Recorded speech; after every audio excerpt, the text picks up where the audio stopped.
Alright, welcome back to another game of climbing the ranked ladder. In this particular battle, we are going up against Francesco, and I think this is a game to bring the Urshifu to. Like, there are so many things over there that I'm very much of the mind that bringing Urshifu is the way to go. Okay, so how do I want to lead this? Well, in all honesty, I think we're going to lead with those two. And put the Urshifu in there, and yeah, I like that. Okay, it's going to be an unbearable match, as it were. So the thought process here is that they might lead with the Incineroar. So having Koraidon out to potentially just smack it with a close combat, or to put an Earth Power into it from the Bear, I think is a very good option. The Bear just puts general pressure on their team. In this case, Blood Moon or Ursaluna puts general pressure on their team just because it's very bulky, it's able to take a lot of hits, and if they don't bring their Urshifu, then the Blood Moon or Ursaluna will take a minute for them to successfully remove. So, there's a lot of good things going on there. Yeah, the Koraidon just puts a ton of offensive pressure onto the board just in general. Okay, we've got a Terapagos Indeedee, love to see that. And let's see, do I want to Terrestrial? No, I don't think so. Okay, no, so we're going to preserve the Terra. For later on in the match, I think there will be other opportunities to utilize it. I think? Yeah, I think so. So, in this case, I think the solution is we just go for a Hyper Voice, and we go, no, not a Flame Charge, Flare Blitz. Just Flare Blitz the Indeedee. If they go for an immediate terrestrialization, they will lose out on the Psychic Terrain that they just put on the table. Now, granted, the Indeedee is probably here for redirection purposes, and there's their immediate terrestrialization, which is cool. That's the other reason for bringing Urshifu, is to make sure that we have two extremely powerful fighting type attacks on the board. So yes, they are going to remove the Sun, but they are also removing the Psychic Terrain, so we'll see where that goes. I'm expecting a Follow Me from the Indeedee. Oh, a fake. Oh. Ha! Ha! Ha! Ha! Ha! Oh, that's funny. Alright, so the laugh is very much just because, like, that's a closed team sheet type strat. Yeah, that's goofy. That's too funny. And then, yep, and then they switch it out with the eject button. Oh, too funny. Okay. Like, I see where you're going. Yep, this is why, just for the record, this is why Best of One closed team sheets is a fantastic, but also, like, what even is going on type of situation. Okay, so, all that being said, the Koraidon definitely survived. So, yeah, close combat to you and Blood Moon to that thing. Oh, hi, Indeedee, you're back. Well, I'm slightly confused. Oh, that's what it is. Is that a Scarfed? Is that a Scarfed Lunala? What?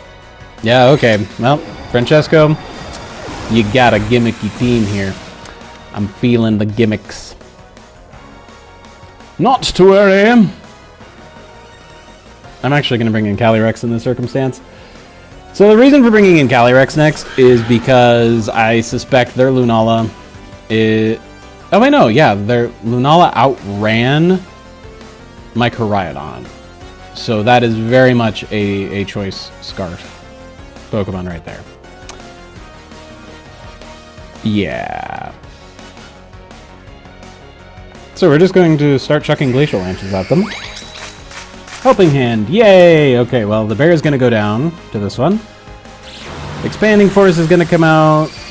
Boink. Yeah, Calyrex is fine. He's got this. Here, friend, you look like you need a Glacial Lance. So that comes out. Ooh, good damage. Love to see that.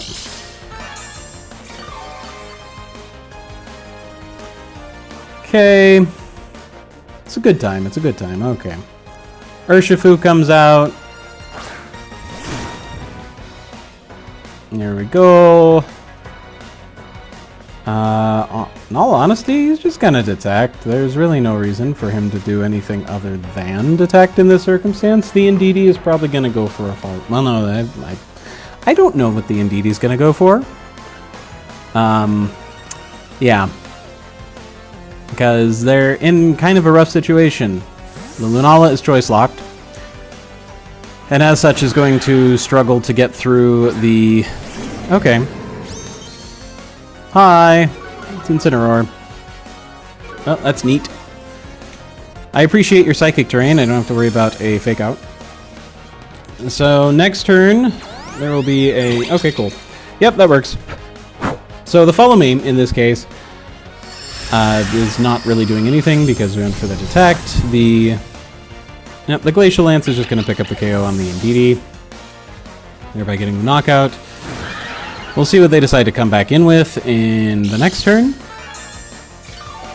The leftovers on the Calyrex, of course, is going to prove very beneficial. Might be a Rocky Helmet. Not sure. The really, really bulky Calyrex might yet carry us to glory. We'll see. I'm actually thinking we're just gonna Wicked Blow this Lunala after protecting, because I could see them go for a Choice Scarf Moongeist Beam, and I'd really rather that didn't hit my Calyrex, because I'm gonna need that HP bar to successfully get through that Terapagos, probably. Okay, so yeah, we're gonna go for the Protect. Will also give me an opportunity to see whether or not the Incineroar is packing Will-O-Wisp. Not super concerned about Will-O-Wisp, but, you know, if we can avoid the extra damage on the Calyrex, that'd be great. Oh, it's a Moonblast. Boo. Lame. Okay. Not unexpected, but... yeah, that was a very valid consideration as well. Okay, there goes the Lunala. Lunala's out of the picture. Let's see what the Incineroar decides to do with life. Okay, so we did just go for the knockoff into the Calyrex. That works for me.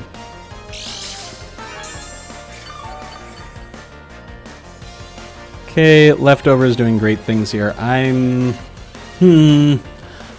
torn between, do I go for the Terapagos, who's taken some damage, or do I go for the Incineroar? I think I go for the Incineroar. And we go for the Leech Seed into the Terapagos, and hope for the best. Urshifu should outrun everybody over there. Should, being the operative word. Always love it when it comes down to that. And I am hopeful that the close combat with the chip on the Incineroar will be enough to drop it. If it is, then I think we're in great shape. Yeah, so that whole should thing that I mentioned, yeah.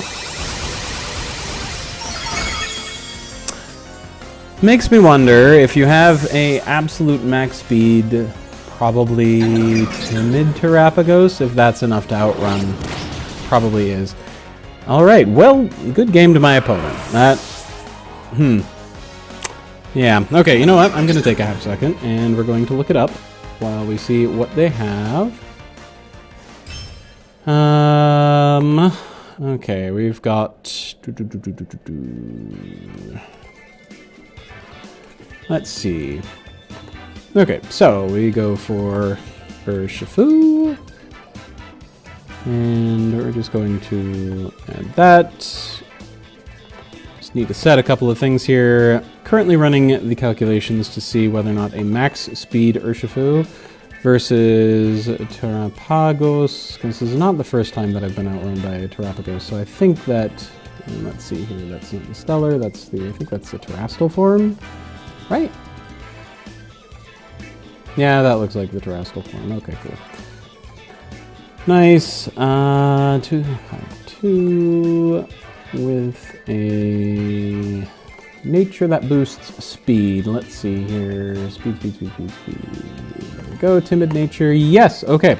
So that actually is extremely good to know. If it is an absolute max speed Terapagos, including a nature that boosts its speed, it will outrun base 97 speed Pokemon by 1 point at level 50. which means that Urshifu you'll outpace by 1 speed point. I'm pretty sure Lunala's a base 97 speed Pokemon.